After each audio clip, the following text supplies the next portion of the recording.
I am Father Dion, the Post-Catholic Chaplain of the Headquarters and Headquarters Support Group, Philippine Army. And this is Salita ng Diyos, ang ating gabay. Today is Friday, June 13, 2025, and we celebrate the memorial of Saint Anthony of Padua. In today's Gospel, Jesus reminds us that purity and faithfulness begin not with actions alone, but with the heart. He says, anyone who looks at a woman lustfully has already committed adultery with her in his heart. This is not merely a warning against visible sin, but a call to examine the inner life, our thoughts, desires, and intentions. Whether you are a soldier, public servant, student, or worker, temptations are everywhere. On the battlefield, in the office, in relationships, or even in quiet moments. But true strength is not just the ability to face external enemies. Real strength is the discipline to protect the dignity of your mind, your heart, and your soul. Especially when no one is watching. The heart is the command center of our moral and spiritual life.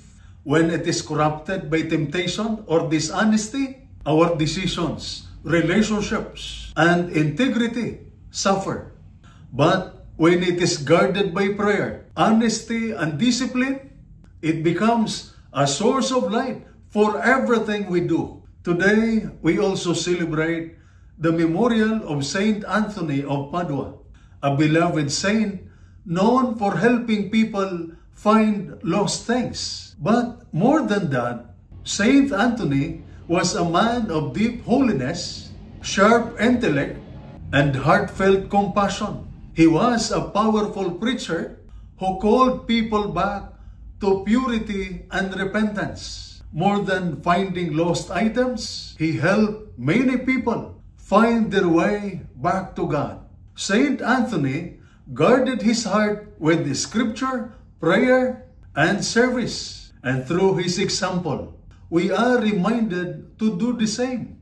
In a world full of distractions and temptations, we are called to be people of integrity, purity, and purpose. So, let us not only admire Saint Anthony of Padua, let us follow his example to love what is holy, to guard what is sacred, and to live with a heart that honors God.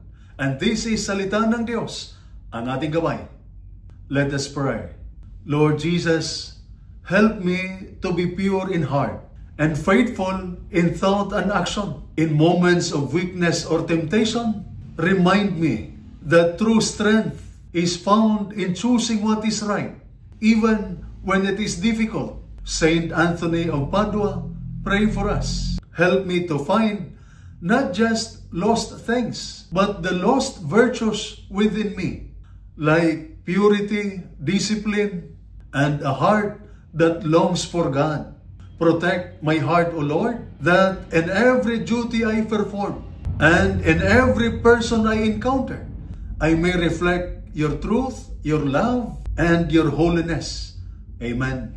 And may the Almighty God bless you and your family, the Father, the Son, and the Holy Spirit. Amen.